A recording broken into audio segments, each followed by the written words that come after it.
Eu sou a Carol Triguis. Eu sou a Pri Carvalho. E esse é o Tal do Ator.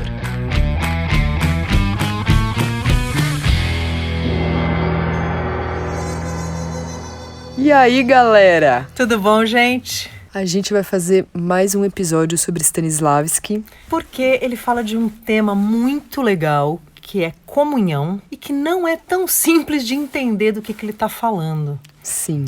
E aí a gente ficou com vontade de trazer o próprio capítulo que ele fala sobre isso, né, do livro A Preparação do Ator, que é o livro que a gente tem usado para falar sobre os conceitos dele. E a gente ficou com vontade de falar desse capítulo. Porque a gente está falando muito dos conceitos básicos, né? Esses 3 livros, na verdade, são um livro só. Eles foram editados no Brasil e lançados em 3 volumes. Mas seria a primeira parte, que é o fundamento mesmo. Ele começa a olhar para todos os aspectos que ele vai ter que treinar toda a vida. Porque o ator, assim como qualquer profissional, ele tem que desenvolver habilidades muito específicas. Que no caso do ator, são habilidades de autoobservação. Observação do contexto. Isso. Né, gerar material interno, gerar repertório de emoção, de emoções humanas. São coisas sutis, são habilidades sutis, mas que elas são treináveis e elas precisam ser treinadas. Porque no âmbito da relação consigo mesmo, da relação com as próprias emoções, da tua capacidade de observação, o ator tem que desenvolver um nível muito além do que é de uma pessoa não ator. Sim. Cada profissão com as suas habilidades, né? E o ator, ele vai trabalhar com sensações humanas, então ele tem que estar muito enfiando a mão nisso para saber do que se trata. E a gente acha muito legal trazer esses aspectos, porque parece que a pessoa nasce com coisas inatas e uma habilidade inata, uma coisa que você é agraciado por Deus com um talento específico. E é tão mais simples do que isso.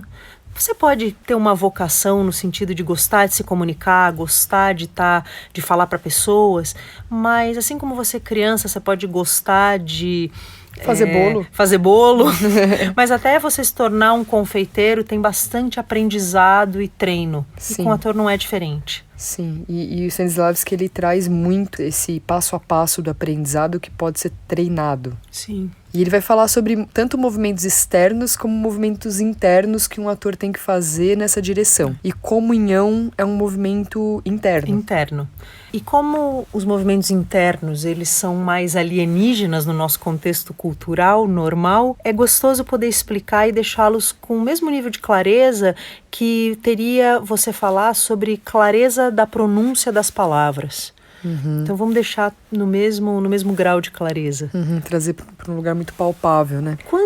Nesse livro A Preparação do Ator, ele vai falar muito desse treino de habilidades, e lá pelas tantas, a gente já está aí na metade do livro, quando ele fala em comunhão, ele vai falar sobre coisas que são invisíveis aos olhos, mas que vão começar a determinar quando um espetáculo ele é totalmente tecnicamente perfeito, e tá tudo certo, o figurino tá certo, a compreensão do texto tá correta, o cenário tá certo, os atores sabem falar direitinho, mas sabe quando nada acontece no espetáculo? Sabe essa experiência? Vocês já devem ter vivido isso com peça ou filme, com música, qualquer manifestação artística, de você entrar para uma experiência teatral, cinema, o que seja, e você sair transformado, de falar, nossa, aconteceram coisas dentro de mim depois que eu assisti esse filme. Mas mesmo na hora, quando você tá vendo, parece que tá acontecendo. Você olha uma peça, você tá assistindo uma peça e tem um acontecimento, coisas estão acontecendo. Vivas. Na sua frente tem algo acontecendo. E também você já deve ter experimentado o contrário, que é uma coisa tecnicamente bem executada, tá tudo bem, né, tecnicamente, só que você sente que você não está sendo mexido em lugar nenhum, que você está assistindo um belo figurino, você está assistindo uma bela maquiagem, você está assistindo uma boa interpretação, né? Tá tudo ok, mas não está acontecendo nada dentro de você. Você não está engajado emocionalmente, aquilo não te tomou. Tanto que você está tendo tempo de ficar prestando atenção no figurino e na luz, coisa que se tivesse acontecendo alguma coisa contundente no palco, você não estaria vendo, você não estaria prestando atenção. Você não chamaria de figurino, né? Você não chamaria nem de figurino, você estaria vendo a roupa daquela pessoa. E você estaria muito interessado, envolvido com a pessoa, para ter tempo de prestar atenção em figurino, né? Sim. Enfim, é disso que a gente vai falar, de um dos aspectos que determina determina se tem um acontecimento vivo em cena ou não. E o Stanislavski vai falar disso como comunhão. Sim, então a gente optou por ler trechos desse capítulo que ele vai falar de comunhão, e aí a gente vai fazendo a leitura e conversando sobre cada um desses trechos. Antes de você ler o primeiro trecho, ele tem uma coisa só que ele introduz no capítulo, que ele fala assim: quando você está vivo, fazendo qualquer coisa, o exemplo que ele dá é, o aluno fala: eu estava ontem ouvindo um concerto, mas eu não estava prestando atenção no concerto, eu não estava em comunhão com nada, eu estava totalmente em mim mesmo. Eu não ouvia música com atenção, e teve momentos em que eu olhei para o teto e fiquei prestando atenção no lustre. E aí o professor, o livro, como a Carol já explicou em episódios antigos, ele é uma aula, então tem um professor e vários alunos, e cada aluno representa um tipo de ator. Então o professor, ele responde para o aluno dizendo: mas você não tem como não estar em comunhão com as coisas que estão à volta de você. Quando você disse que você não estava prestando atenção em nada, porque você levantou os olhos para o lustre e observou o lustre, naquele momento você entrou em comunhão com o lustre. Você estava prestando atenção no material, de que ele era feito, nas formas que ele tinha, que inclusive são comportamentos muito típicos de ator. Atores se interessam por essas coisas. Então, a primeira coisa que ele vai dizer, o Stanislavski, é que você está sempre em comunhão com alguma coisa. Com alguma coisa. Seu foco de atenção, ele está voltado para algum lugar, né? Se você colocou uma música para ouvir e não prestou atenção nessa música, o seu foco estava em outro lugar, né? Não é que você não estava em comunhão com nada, com alguma coisa você estava. Então eu vou ler o trechinho.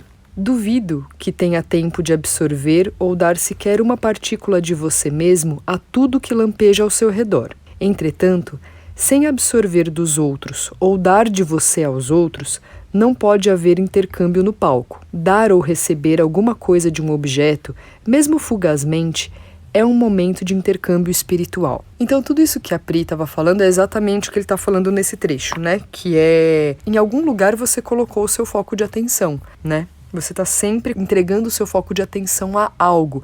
E aqui ele usa a palavra objeto, e ele vai usar a palavra objeto para qualquer coisa, né? Tanto para o seu parceiro de cena, quanto para objetos, ou para situações imaginárias que você vai ficar lidando como ator, né? Você está numa cena, você está lidando com situações imaginárias. Tudo isso ele vai dar o nome de objeto durante o livro. Então ele diz que todas as vezes que você coloca o seu foco de atenção em qualquer um desses objetos, ali existe um intercâmbio espiritual. Que bonito isso, né? E repara que é isso mesmo, né? Todas as vezes que você coloca o seu foco de atenção em uma direção, você começa uma troca com aquilo. Eu tô olhando agora para uma bateria. Eu fiquei testando para ver se era assim. Fiquei olhando para a bateria e eu fiquei admirando que a beleza e a precisão das pecinhas. Eu acho que é assim mesmo, né? Existe alguma coisa acontece no momento que eu boto foco naquilo para receber daquilo. Aquilo não está inerte, aquilo tem impregnado em si muitas informações, inclusive o cuidado e a dedicação de quem manufaturou essas pecinhas tão bonitas. Alguém montou essa bateria, alguém produziu, alguém já esteve sentado nela. Alguém trouxe ela pra cá. Sim. Gente, eu tô emocionada porque eu tô olhando uma bateria. Por isso que eu amo trabalhar com essa pessoa, gente. Mas ela tá cheia de informações. Se você ficar observando qualquer coisa ao seu redor, qualquer objeto, qualquer pessoa, tem muita informação ali.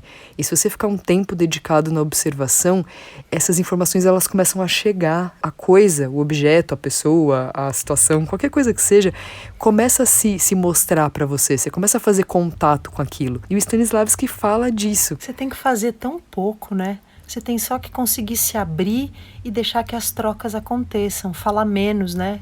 Porque a coisa já tá ali, né? Já tem uma coisa acontecendo ali naquele objeto. Eu preciso parar e me dedicar o meu foco de atenção para deixar aquela informação chegar até mim, né? Como a gente já falou em vários outros episódios sobre deixar chegar, né? Sim. Mas ele vai falar literalmente isso. Aí depois de falar disso, da comunhão com as coisas, ele vai falar que o primeiro passo é você estar em comunhão consigo mesmo. E ele vai dar um exemplo que é a coisa mais bonitinha, principalmente se você lembra que ele está escrevendo isso na Rússia de 1880 e que é outro cenário mundial. Ele fala que ele começou a ler dos hindus a definição de prana, que Prana é uma energia que move tudo e que se localiza no seu plexo solar e que ela estaria para os sentimentos, assim como o seu cérebro está para o seu intelecto. E que a comunhão entre o seu cérebro e o seu plexo solar te gera a possibilidade de uma comunhão com você mesmo. Falando até de um jeito muito simples, isso de um jeito que a gente conhece muito, é você perceber o que você está sentindo, perceber o que está acontecendo com você, né? A gente até, na hora que a gente estava conversando sobre o podcast, sabe quando você chega para uma pessoa que tá muito irritada, a pessoa tá com muita raiva, tá brigando muito, e você pergunta pra pessoa, calma, mas o que tá acontecendo com você? E a pessoa fala, eu tô bem, eu tô ótima, eu tô calma, tá tudo bem comigo. Eu não tô gritando. Eu não tô nervosa. Aí você percebe que a pessoa ela só não tá em contato com o que tá acontecendo com ela, porque tem uma coisa acontecendo ali, ela tá sentindo algumas coisas, só que ela não tá se percebendo, ela não tá percebendo a ela mesma e as suas emoções. Ela não tá em comunhão consigo. Exato. Ela tá alheia dos processos internos dela própria. Tanto que a gente tem uma coisa que a gente sempre pede para os alunos fazerem nos treinamentos, que é em vários momentos do dia, e a gente acho que já falou isso também em episódios anteriores, colocar um despertador, um alarme, e no momento em que o alarme toca, você para e pergunta o que eu estou sentindo. Porque a gente faz isso para você começar a ganhar acesso a si próprio. Uma autopercepção, sabe? Entender o que eu tô sentindo e que é diferente do que eu tô pensando, né? Às vezes a minha cabeça tá pensando em algumas coisas, né? Eu tô com assuntos na cabeça e aí quando eu paro pra falar do que eu tô sentindo, eu tenho a tendência de ir lá e falar sobre esses pensamentos que estão na minha mente. Tem um exemplo bom disso, que é quando você começa em discursos de coragem, do tipo, não, vai ficar tudo bem, eu vou lá e vai dar certo e não tem problema nenhum, eu vou lá pedir o emprego e vou ter essa conversa e vai ficar tudo ótimo, e eu vou falar das minhas habilidades. Normalmente, nesse momento, você olhar para o que você está sentindo medo. E inclusive é por isso o seu discurso de coragem. A sensação não é coragem, não é vontade de ter coragem, é medo. E o ator, ele tem que estar de posse disso que ele chamou de comunhão consigo mesmo, né? Essa autopercepção do o que está acontecendo comigo. Antes de eu ir lá adentrar uma outra mentalidade, eu preciso ter conexão com o que está acontecendo comigo, em cena, né, sobretudo. Porque se eu estiver, por exemplo, nervoso, eu estou em cena, mas eu estou nervoso, isso tem uma interferência na sensação de um personagem, né?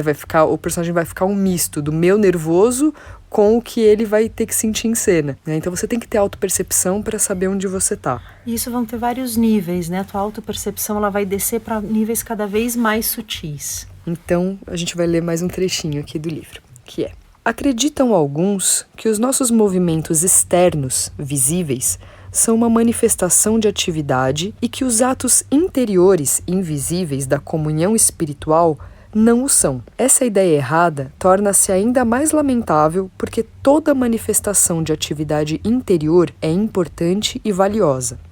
Aprendam, portanto, a prezar a comunhão interior, porque é uma das mais importantes fontes de ação. Isso é sensacional, né? No exemplo da bateria aqui, quando eu fiquei olhando, a bateria me gerou coisas e isso me impele a agir. E isso também, quando a Carol me assiste, ficando emocionada, que é um movimento totalmente interior, ela também sente coisas a partir disso. Ela não deixou de ver o que estava acontecendo, ela percebe. Movimentos interiores são tão ação quanto ações exteriores, né? Aliás, ações exteriores são sempre consequências das interiores, né? Sim, isso que dá profundidade ao trabalho do ator, né? Sim. É ter conexão com isso. E a gente sabe que isso é amplamente falado, isso não é uma novidade, mas isso é mais falado sobre do que efetivamente praticado.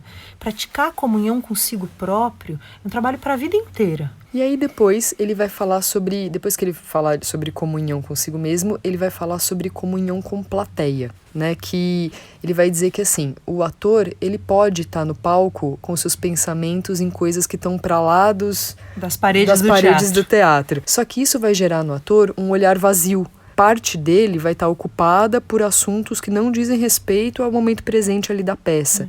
E que o ator, quando ele é inclusive hábil tecnicamente, ele faz coisas e fala coisas, né? Fala o texto e se mexe com um alto grau de habilidade, mas o olhar vago, ele não vai ser preenchido por ações físicas. Sim, ele denuncia onde está a mente do ator. Exato. O olhar vago vai denunciar que a sua mente não está ali presente. Então eu vou ler mais um trechinho quando ele fala sobre essa comunhão com plateia. Quando o espectador presencia uma dessas trocas emocionais e intelectuais, é como se testemunhasse uma conversa, participe em silêncio da troca de sentimentos e se deixe emocionar com as experiências dos dois. Mas só enquanto esse intercâmbio prossegue entre os atores é que os espectadores no teatro podem compreender e indiretamente participar do que se passa em cena. É porque ele vai falar de primeiro haver uma comunhão entre dois atores para que a plateia possa presenciar. E você foi lendo e eu fiquei pensando que entre nós duas isso é o que a gente tem de mais potente a oferecer para as pessoas, que é onde nós gastamos grande parte do nosso treinamento, que é estabelecer uma comunhão entre nós. Sim. E eu percebo que quando as pessoas falam que gostam de ouvir a gente conversar ou a gente falar, elas estão falando disso. Elas gostam de assistir a comunhão, né? Sim. Mas e a gente treinou muito isso. É um ato de coragem, né? Você autorizar a comunhão com alguém, dentro de cena ou fora de cena, agora falando, né, já que você falou da nossa relação, é um ato de muita coragem, porque estabelecer comunhão é o mesmo que fazer aquela dedicação que a gente falou no começo, que é você tem que baixar o seu volume de pensamentos e deixar o que vem do outro chegar até você. É o mesmo movimento. E é um movimento de abrir mão do controle, muito, porque quando eu estou em comunhão com você, eu tenho uma coisa que eu começo a falar e que muitas vezes eu não termino, porque você começa a falar outra coisa, e aí a coisa vai para outro lugar. E aí eu abandono aquilo que eu comecei dizendo, mas no final nós chegamos no lugar em que combinamos. Sim. Isso acontece muito na nossa relação, né? A gente tá dando aula juntas, uma começa a falar uma coisa, a outra pega daquele gancho e começa a caminhar com aquilo, só que quando a gente vê, evoluiu para um lugar que sozinha nenhuma iria. Aí eu lembrei também de uma coisa que a gente comentou, que é um acontecimento entre... Você falou de um ato de coragem, né? Que eu demorei muito para questionar de verdade a minha comunhão com um outro ator em cena. Porque você lê isso e você fala, não, eu tô reagindo ao que ele tá dizendo. Só que chegou um dia que eu falei, pera, mas eu tô fazendo isso em que nível de profundidade? Será que tem melhor? E eu comecei a perceber que o ator me fala e eu uso aquele estímulo, mas para cair dentro de mim e eu mexer nele, para ele gerar a sensação que eu já tinha decidido que era a sensação adequada para esse momento. Porque eu não quero arriscar em cena que eu possa sentir... seja mexida. Que eu possa sentir uma coisa que não foi aquilo que eu previamente estabeleci ou ensaiei. E isso vai fazer com que eu não esteja em comunhão real com outro ator. Isso é defesa, isso né? É defesa. Eu vou me defender, porque vai que acontece uma coisa em mim agora que não é o que eu ensaiei, não é o que eu programei. Vai que eu perco meu controle daí. Né? E eu sofro aqui um arrobo de uma emoção que não era aquela combinada. Só que é louco, porque isso é o que a gente mais quer. Sim, é o que deixa o teatro vivo. Né? Tudo que você quer é que você seja arrebatado por emoções e reaja a elas, e que o outro reaja a isso, e que você reaja de volta. Sim. E aconteça o jogo cênico que todo mundo tanto deseja, né? Só que para isso você vai ter que abrir bastante mão da onde você colocou sua segurança, que é, eu vou daqui para cá, de lá para cá.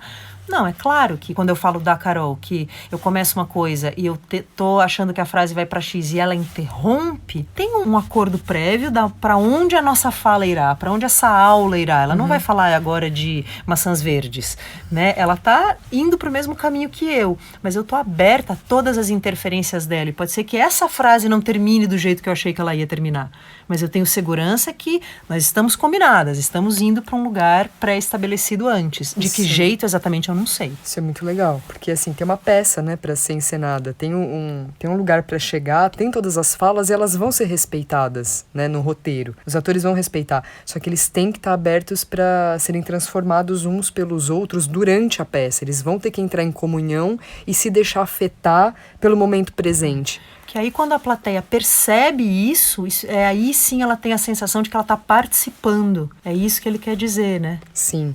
E ele vai falar sobre essa conexão com a plateia. Tem outro textinho que a gente queria ler, que é assim. Representar sem público é o mesmo que cantar num salão sem ressonância. Representar para um público numeroso e simpatizante é como cantar numa sala de acústica perfeita. A plateia é para nós a acústica espiritual. Sob a forma de emoções vivas, humanas, devolve-nos o que lhe damos. É bonito, né? É muito bonito. E é muito verdadeiro, porque você está com um teatro, né? Tem uma plateia na sua frente, as pessoas vão sentindo, elas vão se engajando na peça e elas vão devolvendo uma energia, né? Quem já subiu no palco alguma vez, né? Sabe do que eu tô falando. A plateia vai te devolver algo. Ou você subiu no palco para fazer uma peça, ou para tocar, ou uma palestra, né?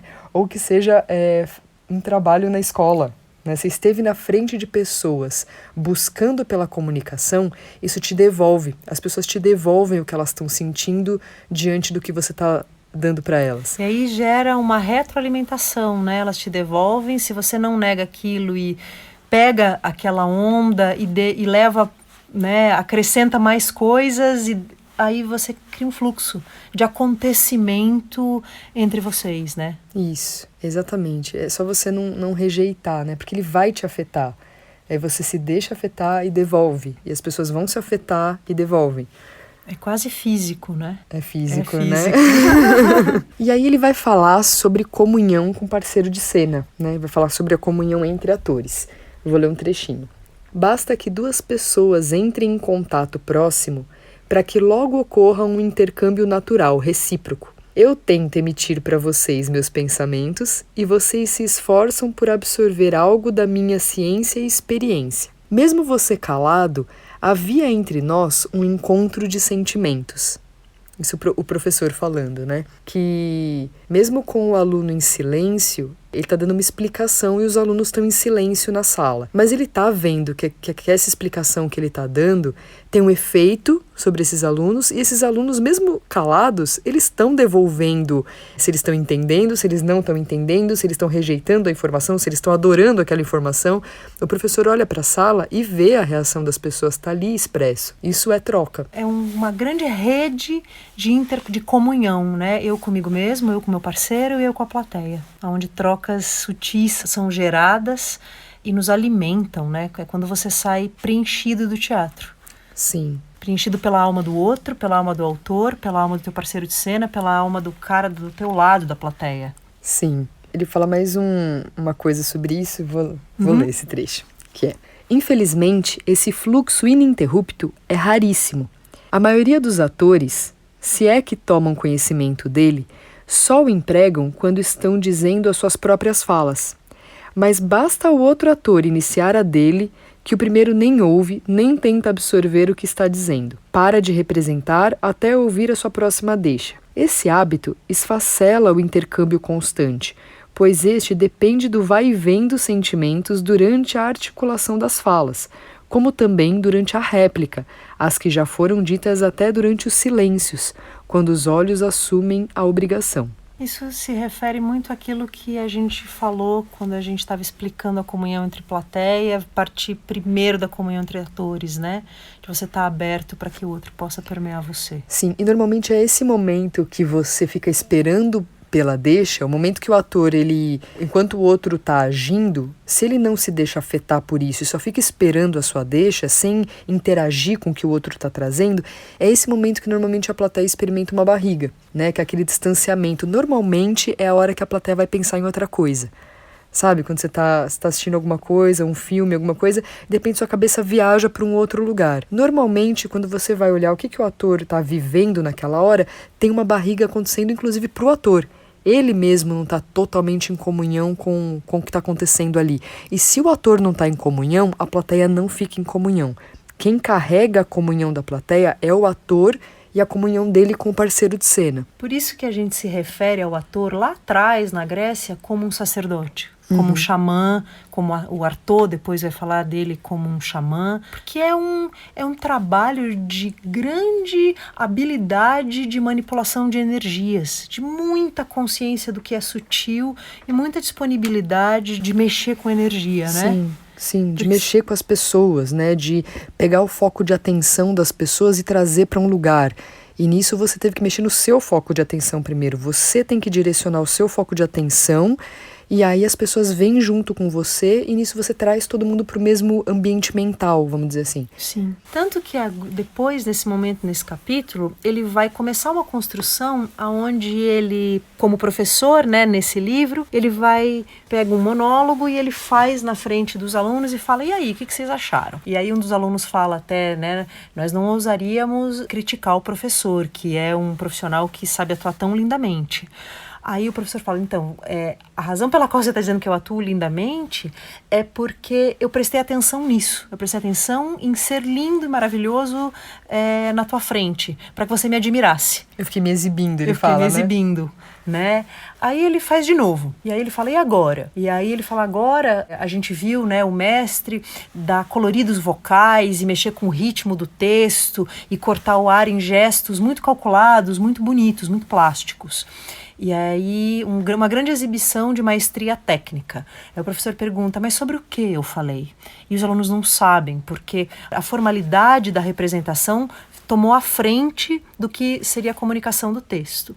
Aí ele faz uma terceira vez.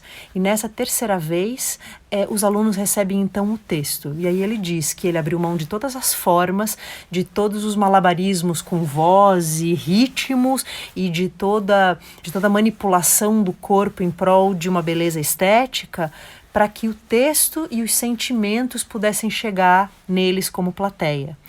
E aí, a partir disso, ele vai falar do segundo aspecto desse capítulo, que são os raios. Vou ler para vocês.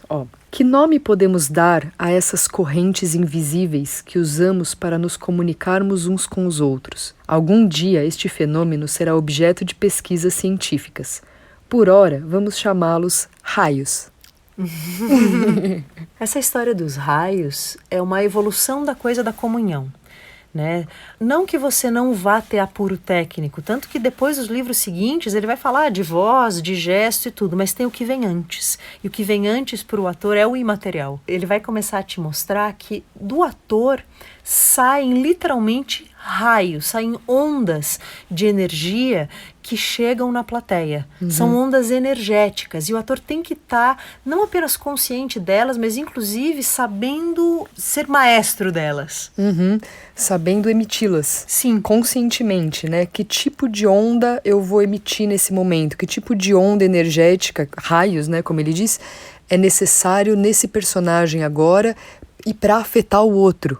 Né? E como eu deixo os raios chegarem até mim? Gente, eu vou ter que falar. A gente sempre brinca de que você, como ator, você tem que dar Hadouken na outra pessoa.